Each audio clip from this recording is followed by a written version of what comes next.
So we've got another practice to get into your sessions. Just set up like this. In scoring zones, we're going to play yellows to yellows, red to reds on the outside.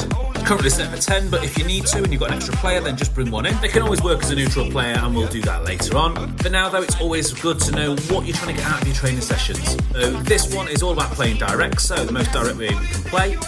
Fewest touches as we can to get it from the yellows to the yellows through those scoring zones. So in the centre, you just want to encourage normal football rules. If the ball goes out, then just start from one of the end players with the football.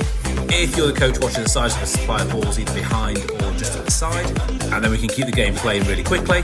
And again, just encourage as fewer touches as possible to get the ball from one end to the other. The team that's pressing or defending can intercept or make tackles, and as soon as they do win the ball, they're going to turn into an in-possession team to try and score points too.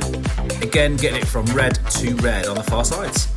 Just to progress the game and also get some different features from the game, you can now allow those players on the outside to come to the first set of cones. Just going to be in a different number of passes, keep the goal scoring zones the same, and swap the players like we just did there too. Don't keep the ones on the outside all the way back, but there you go, you can see by allowing a little bit more movement from those players on the outside, it's just going to let your players think a little bit on the outside, do I need to move? Like, can I help, can I support? And as you can see here, player comes up within those cones and they're able to play a completely different angle to a player to score points.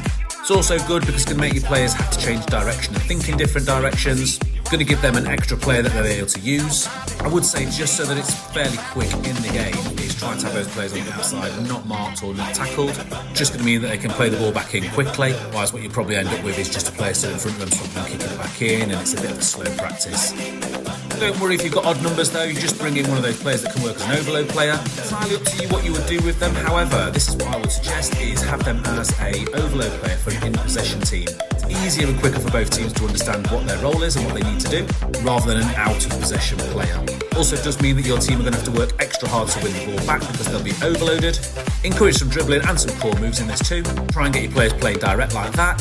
However, I would say rather than playing direct over the top, just keeping the ball on the floor, so if it's there, it's going to be intercepted. Well, enjoy!